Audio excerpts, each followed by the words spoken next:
In the vast expanse of the Milky Way, where stars twinkled like cosmic Christmas lights and black holes served as the universe's garbage disposals, sat the headquarters of the Galactic Council.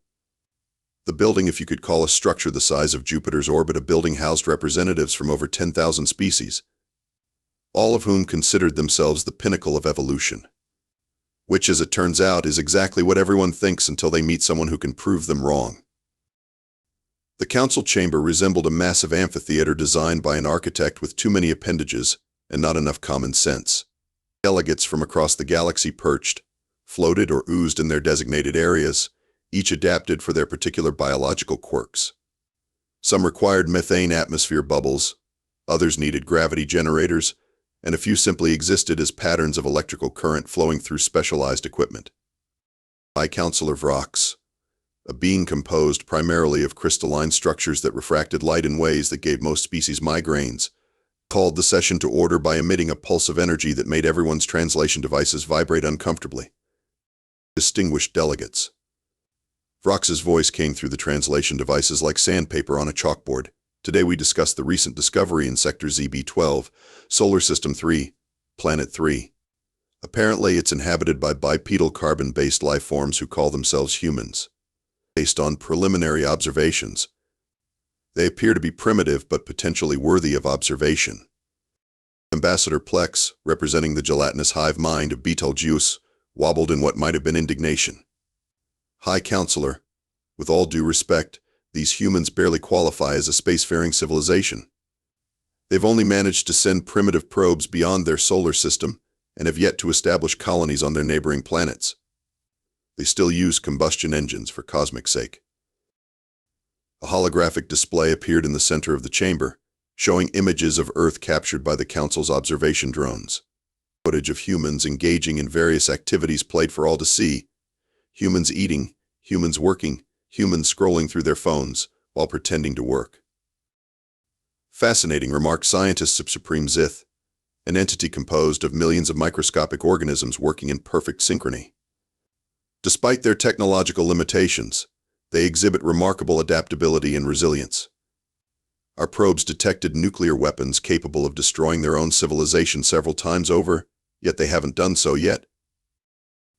Most intriguing is their warning, added cultural analyst Meeple, a spindly, 8-limbed creature whose species communicated primarily through interpretive dance. The probes intercepted a consistent message pattern across their global communication networks. They repeatedly state, "Please don't make us mad," or variations thereof. Our linguists believe this is a cultural idiom rather than a literal threat. Vrox's crystalline structure shimmered with what passed for amusement in their species. A primitive species issuing warnings? How quaint. What could they possibly do to a civilization like ours that has mastered faster than light travel, gravity manipulation, and interdimensional communications? The chamber erupted in the various sounds of alien laughter ranging from high-pitched squeals to low rumbles that made the floor vibrate. Nevertheless, Vrox continued, protocol dictates we establish formal contact before integrating them into our databases as a Level 3 pre-galactic civilization. Who shall volunteer as first contact ambassador? A moment of awkward silence followed, broken only by the sound of tentacles nervously tapping on consoles and the occasional gurgle from the aquatic delegates' tanks. No volunteers? Very well, Vrox's crystals dimmed slightly. Ambassador Krell, your recent handling of the Proxima Centauri situation was adequate. You shall represent the Council in this matter. Ambassador Krell, a stout, purple-skinned humanoid with 4 arms and a perpetual expression of bureaucratic boredom, looked up from his datapad with alarm. Me? But High Counselor, I was planning my spawning cycle vacation. Congratulations on your promotion to First Contact, Ambassador Krell, Vrox interrupted, ignoring the protest. You depart immediately. Study their customs, establish peaceful communication, and report back with your findings. And please, try not to cause an interstellar incident this time. As the meeting adjourned, and the various delegates returned to their respective duties, none of them paid attention to the small notation in the Earth observation file, warning, what species exhibits highly unpredictable behavior when provoked, approach with caution. After all, what could go wrong? The answer, as the Galactic Council would soon discover, was absolutely everything. Ambassador Krell's ship, which resembled a chrome-plated jellyfish with propulsion issues, they entered Earth's atmosphere at precisely the wrong moment during the season finale of Galaxy's Got Talent, Earth Edition. Billions of humans were glued to their screens watching a dog perform interpretive dance to classical music when their programming was interrupted by emergency broadcasts about an alien spacecraft. "This is going to look terrible on my performance review," Krell muttered as he adjusted his diplomatic sash. The landing hadn't gone as planned, partly because he'd skimmed the briefing materials and partly because he'd spilled his cosmic latte on the navigation controls. Instead of landing at the designated United Nations headquarters, he'd touched down in the parking lot of a strip mall in Hoboken, New Jersey. A crowd had already gathered, their phones raised high to capture the moment for posterity and social media clout. Among them stood Major General Thomas Parker of the hastily assembled Earth Defense Force, a man whose military experience primarily involved desk jobs and whose combat experience was limited to aggressive spreadsheet management. "Greetings, inferior Earth beings," Krell announced as his ship's ramp descended with a theatrical hiss, completely misreading the How to Make Friends with Humans guide he'd been issued. "I come representing the Galactic Council, the supreme governing body of intelligent life in this sector." General Parker pinched the bridge of his nose. "Inferior? Did he just call us inferior?" Beside him, Dr. Eliza Washington, Earth's leading xenobiologist who'd spent her career being ridiculed for suggesting aliens existed, was too busy having an existential crisis to respond properly. "Told you so" was all she managed to whisper repeatedly.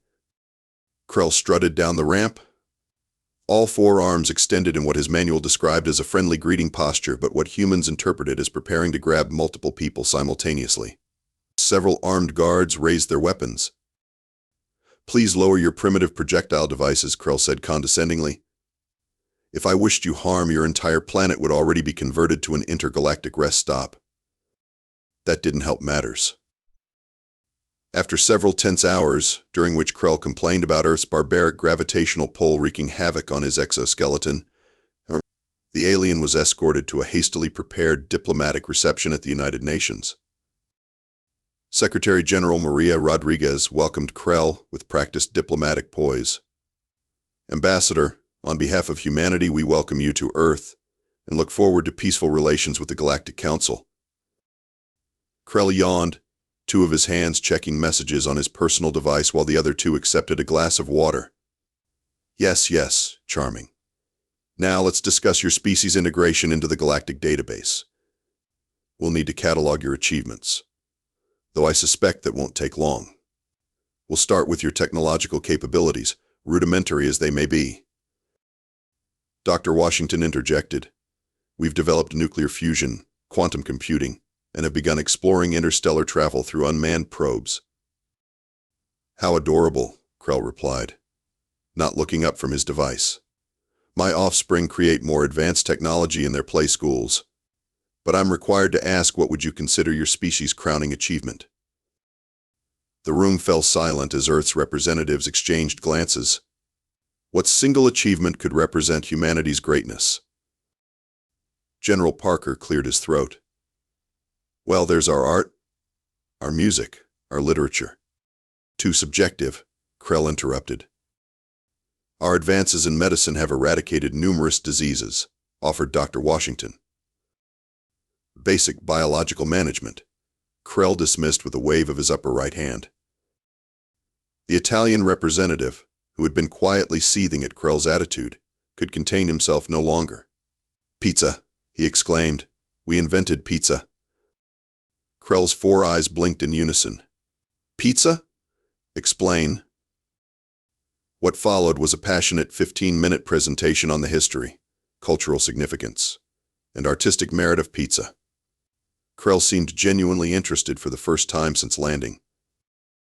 "Fascinating," the alien admitted. "Perhaps your species isn't completely without merit. I should like to sample this pizza." That's when things went catastrophically wrong. The diplomatic team, eager to please, ordered samples of every major pizza style from around the world. Deep dish from Chicago, thin crust from New York, seafood pizza from Japan, and yes, Hawaiian pizza with pineapple. Krell examined each variety with scientific curiosity before taking ceremonial bites. When he reached the Hawaiian pizza, he paused. "What is this yellow fruit doing on a savory dish?" he asked. "It's pineapple on pizza, a controversial but beloved variation," explained Dr. Washington. Krell's skin turned a deeper shade of purple. This is an abomination. A civilized species would never commit such a culinary atrocity. This confirms my suspicion humans are not ready for galactic integration. The Italian representative looked smugly at his American colleagues as if to say, "Told you so." Krell stood abruptly, all four arms gesticulating wildly. "The council will hear of this barbarism. Placing sweet tropical fruit on a savory disk. What's next? Chocolate on bacon? Ice cream on steak?" "Actually," General Parker began, "we do have chocolate-covered bacon and—" "Savages," Krell shouted, storming toward the exit. "The council report will reflect that humans are still evolving basic taste capabilities and should be recategorized as a level 2 pre-sentient species." As the alien ambassador departed in a huff, Secretary General Rodriguez turned to her team with a grave expression. "I believe we've just been cosmically insulted. Prepare response options, from diplomatic protests to alternatives."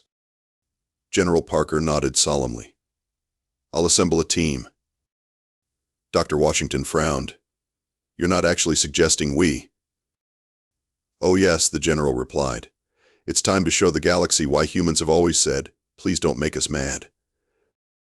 48 hours after Krell's dramatic exit, a classified meeting convened in a bunker beneath the Rocky Mountains.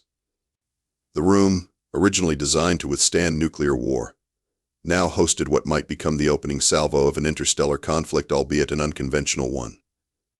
Commander Jack Murphy, a retired Navy SEAL with more medals than patience, and a smile that screamed, "I have terrible ideas that somehow work," stood at the head of the table.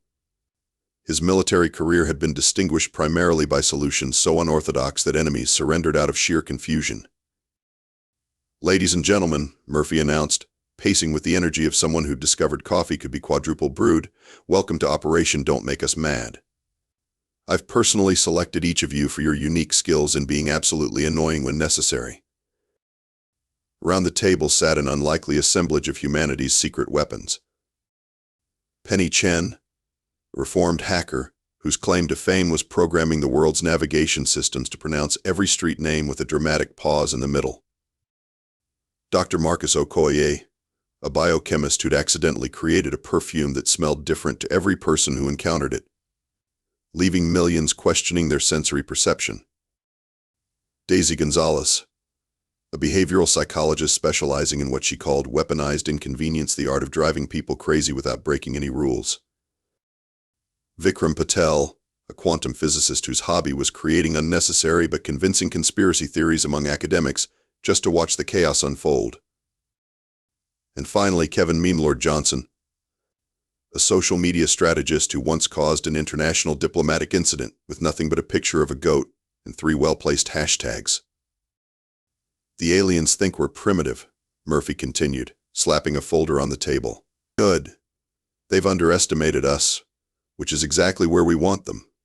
Our mission isn't to outgun the Galactic Council, we can't. But we can out-crazy them." Dr. Okoye raised a hand. "Commander, are we certain this is the appropriate response to a diplomatic incident? Shouldn't we be extending an olive branch?" Murphy's grin widened to concerning proportions. "Doc, they called our pizza an abomination. If that's not an act of war, I don't know what is." "Technically, he only insulted Hawaiian pizza," Vikram pointed out. "Even worse," exclaimed the commander. "Nobody insults pineapple on pizza except us. That's a family argument, and family arguments stay in the family." Penny leaned forward, her fingers already dancing over her specialized tablet. "I've been analyzing the transmissions from Krell's ship. Their systems are advanced but surprisingly vulnerable to certain types of creative input." "Meaning?" prompted Gonzalez. "Meaning they've never had to defend against someone who thinks like humans do. Their security is designed to stop logical attacks, not absurdity. Murphy clapped his hands together. Perfect. Here's the plan. We're going to launch what I call a multi-domain annoyance campaign. We won't hurt anyone. We won't break anything permanently. But by the time we're done, the entire Galactic Council will understand exactly why the phrase "don't make humans mad" should be taken seriously. For the next several hours, the team outlined what would later be described in classified documents as the most elaborate practical joke in human history. Each specialist contributed ideas that ranged from mildly irritating to diabolically inconvenient. Remember, Murphy said as the meeting concluded, our goal isn't to win a war. It's to make them never want to start one. As the team dispersed to prepare their respective aspects of the operation, Dr. Okoye hesitated at the door. Commander, one question. What if they retaliate? They do have technology centuries beyond ours. Murphy's expression turned serious for a moment. That's why we're not doing anything truly harmful. We're just going to demonstrate that making humans angry doesn't lead to the predictable military response they might expect and prepare for. It leads to something much worse: human creativity with a grudge.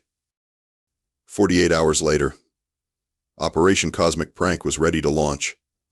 As Murphy surveyed the command center they'd established, filled with humans furiously typing on keyboards and monitoring alien communications, but he couldn't help but feel a surge of pride. Send the message to all Council species, he ordered. On screens across the room appeared the simple text that would soon be transmitted across the galaxy. You made us mad. Now it's our turn. Ambassador Krell was in the middle of delivering his scathing report about humans to the Galactic Council when the first strike of Operation Cosmic Prank hit. Mid-sentence, as he was eloquently describing the barbarism of pineapple on pizza, every screen in the council chamber suddenly displayed the same image. A cat in a cardboard box with the caption, "If I fits, I sits."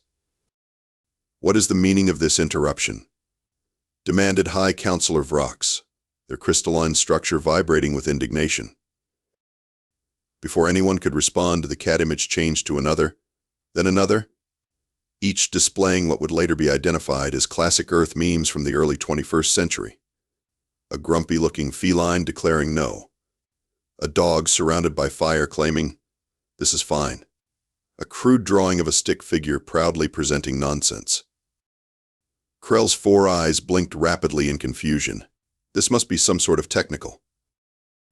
The chamber's audio system interrupted with a sound that made several delegates cover their auditory organs. The opening notes of "Never Gonna Give You Up" by Rick Astley, humanity's ancient digital rickroll, now enhanced with bass boosted to frequencies specifically calibrated to irritate the sensitive hearing of Council species. Back on Earth, Penny Chen's fingers flew across her keyboard with the grace of a concert pianist performing a particularly vengeful sonata. Meme Package 1 deployed. Moving to Phase 2, she reported, not looking up from her screen. Commander Murphy nodded approvingly. How's our penetration of their communication systems? Total, Penny replied with a hint of professional pride. Their security was designed to prevent logical, aggressive attacks. They never considered someone might just want to be really, really annoying. Across the galaxy, the Galactic Council's sophisticated communication network, the pride of 17 civilizations, and the result of millennia of technological development, was under siege by cat videos. Not just any cat videos, but carefully selected compilations featuring felines knocking items off shelves while maintaining direct eye contact with their owners. On the Council homeworld, the AI that managed daily operations suddenly began speaking exclusively in dad jokes. How do you organize a space party? It asked the bewildered security team attempting to regain control. You, planet. Before they could respond, it continued. Why don't scientists trust atoms? Because they make up everything. Dr. Marcus Okoye's contribution came next.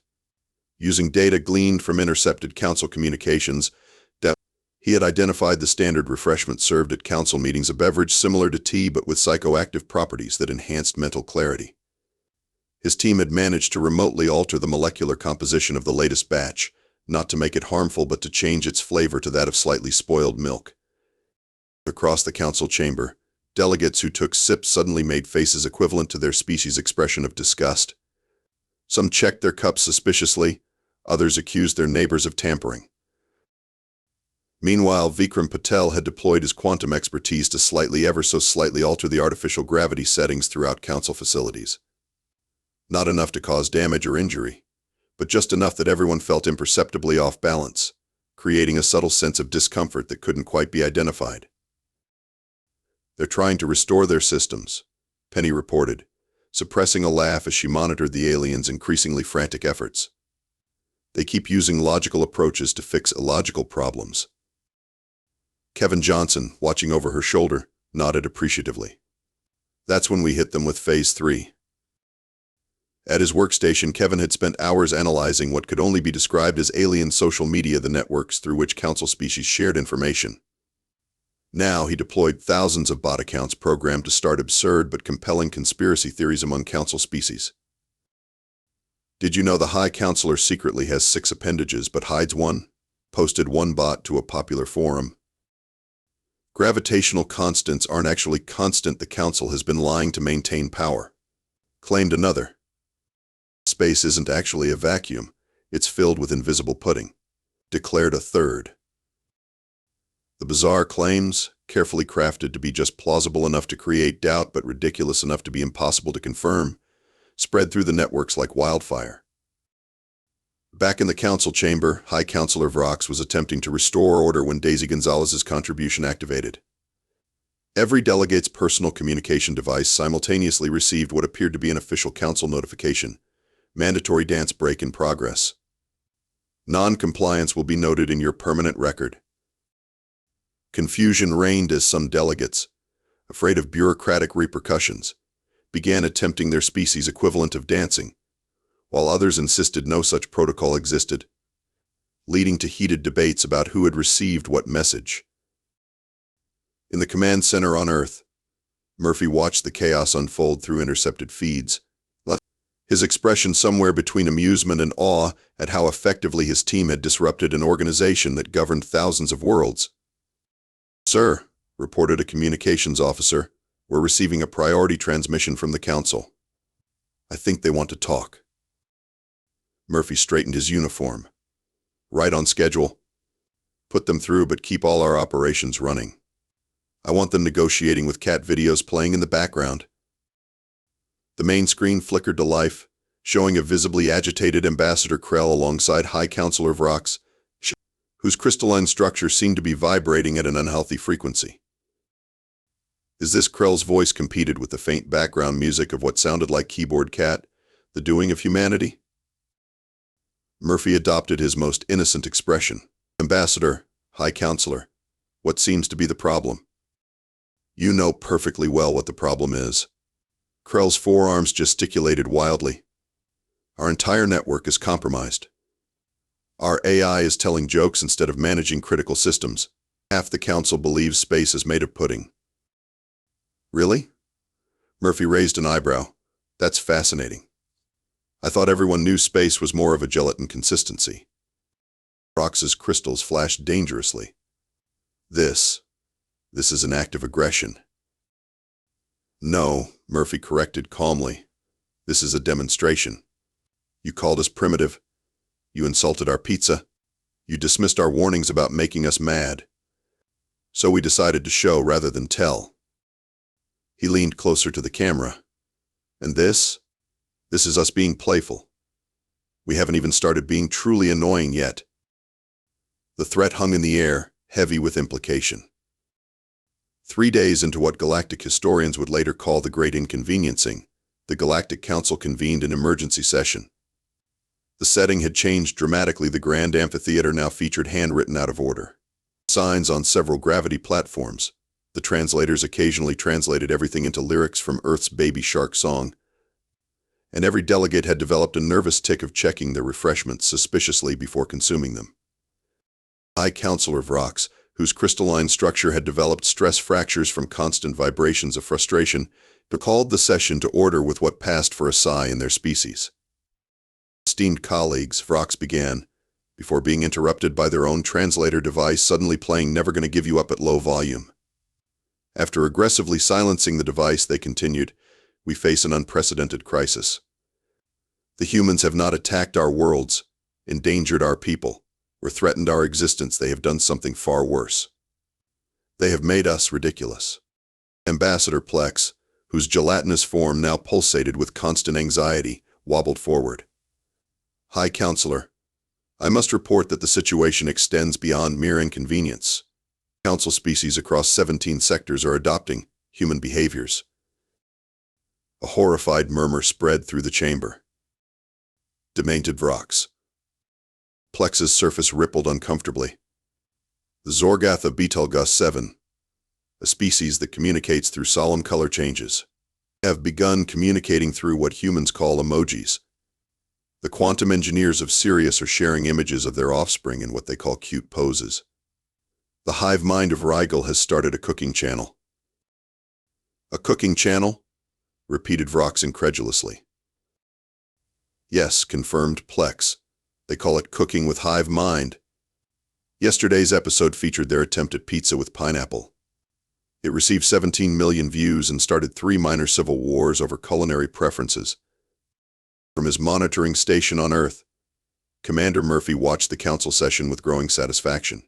Around him, his team continued their work, but with a more relaxed attitude now that the operation had exceeded all expectations.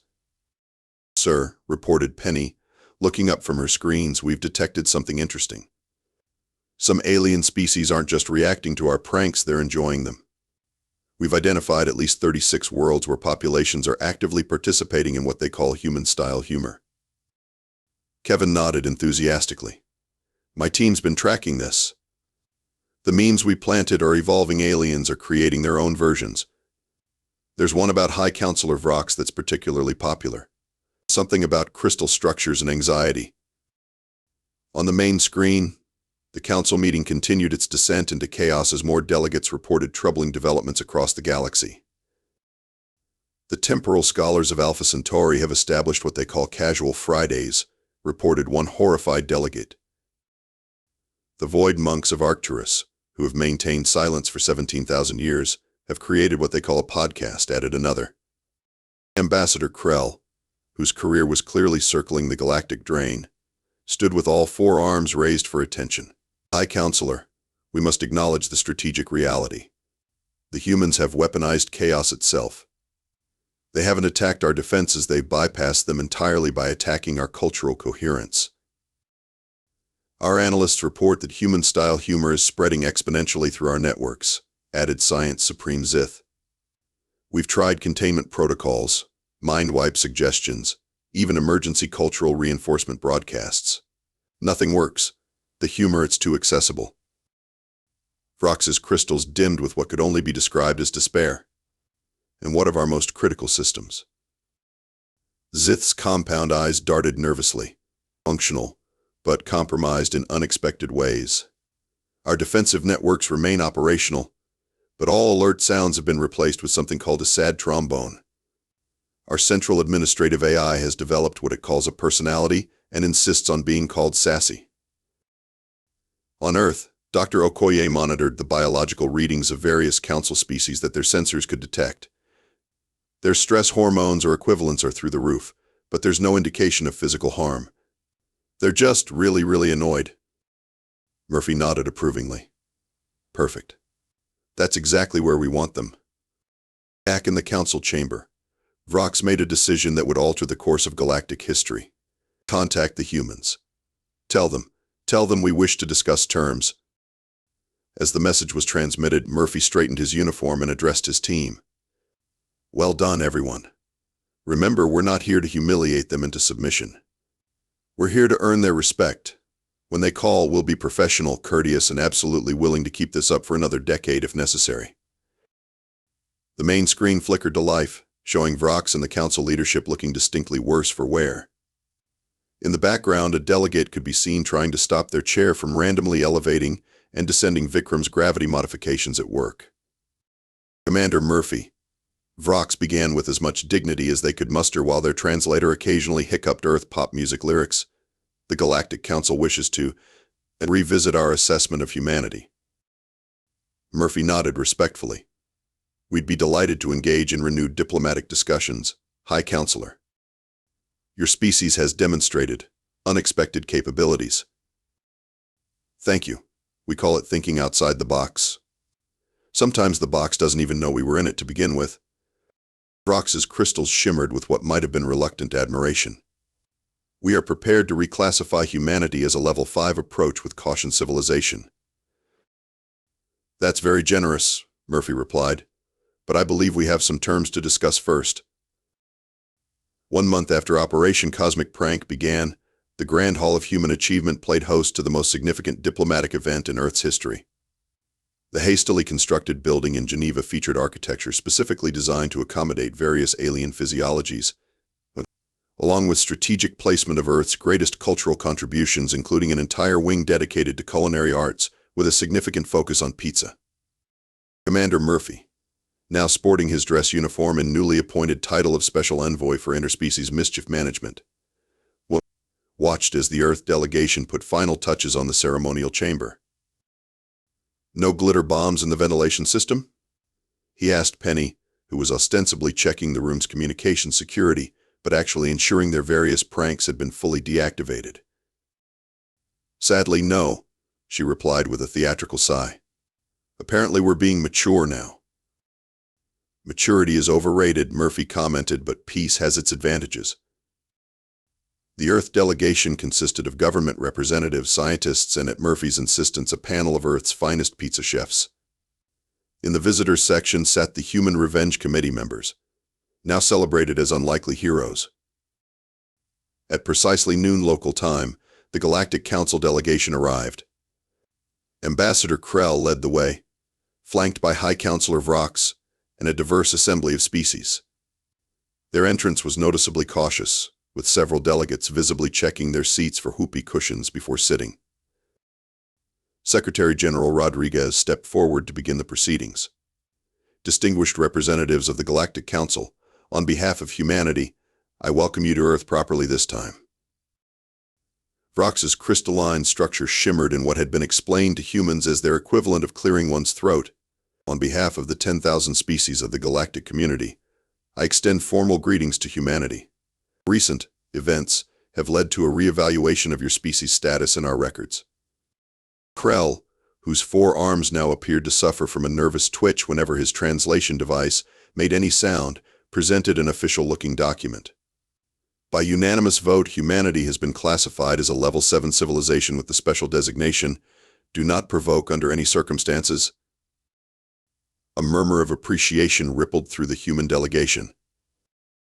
Furthermore, Vrox continued, the Council wishes to establish formal diplomatic relations, cultural exchange programs, and there was a pause that could only be described as pained, a seat on the Galactic Council once appropriate protocols are observed.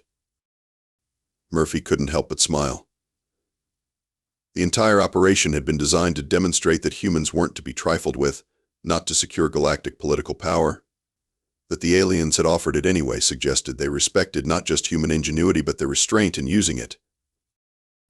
The people of Earth accept these terms, responded Secretary General Rodriguez, and offer our own conditions for peaceful relations. Dr. Washington stepped forward with a tablet displaying humanity's requirements, which she read aloud. First, formal recognition of Earth's cultural sovereignty, including the right to put whatever toppings we damn well please on our pizzas, without interstellar judgment. Several delegates winced, but Vrox nodded agreement. Second, technological exchange programs focused initially on medical advancements, environmental restoration, and this is non-negotiable, better coffee machines. This earned a ripple of confused murmurs from the alien delegation, but no objections. Third, a formal apology for Ambassador Krell's conduct during first contact, preferably in the form of him trying every Earth pizza variety while being recorded for what we call reaction videos. All 4 of Krell's eyes widened in horror, but Vrox's quick glare silenced his imminent protest. And finally, Dr. Washington concluded, the immediate cessation of all unauthorized observation of Earth television broadcasts. We know you've been watching our reality shows. The psychological damage to your species could be irreversible. These terms are acceptable, Vrox replied after a brief consultation with their colleagues. Though I must inquire, would we still be permitted to view the program called Great British Bake Off? It has become quite popular among council species. For the first time in galactic history, humans and aliens shared a genuine moment of cross-species amusement. As the formal treaty was signed and the ceremonial first shared meal began, featuring a diplomatic compromise of pizza, with pineapple served alongside pizza, without Commander Murphy found himself approached by High Counselor Vrox in a rare moment of private conversation. I must know, Vrox's translator conveyed in hushed tones. How did your species develop such effective asymmetric tactics? Our analysts still cannot comprehend how you knew exactly which actions would cause maximum disruption with minimum harm. Murphy smiled. High Counselor, have you ever had siblings? Or attended what we call middle school? Humans spend our entire developmental phase learning how to annoy each other without crossing lines that would bring serious consequences. We're essentially a species that evolved practical jokes as a survival mechanism. Vrox's crystals pulsated, and what Murphy had learned was their version of a thoughtful nod. Fascinating. Our species reproduces through crystalline fragmentation. We have no concept of siblings. Consider yourselves lucky, Murphy chuckled. Though you missed out on an important educational experience.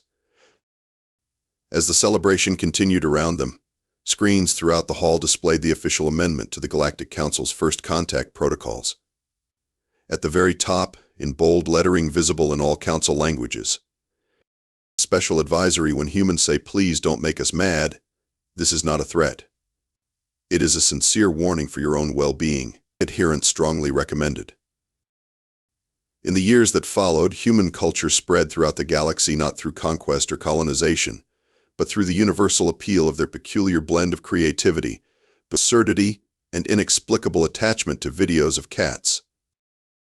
Pizza restaurants opened on 17 worlds, with the pineapple debate spreading like wildfire across species previously occupied with existential philosophy. Dad jokes became a recognized form of diplomatic icebreaker. And Earth, once considered a backwater planet of little consequence, became known throughout the stars as the galaxy's center for entertainment, innovation, and carefully calibrated chaos. As for Ambassador Krell, his Trying Earth Foods channel eventually became the most watched program in Galactic Council space, particularly the episode where he encountered wasabi for the first time and briefly achieved liftoff without technological assistance. The universe had indeed learned why humans kept saying please don't make us mad. Not because they were dangerous, though they certainly could be, but because once provoked, humans would go to absolutely absurd lengths just to prove a point. And somehow, that was so much worse.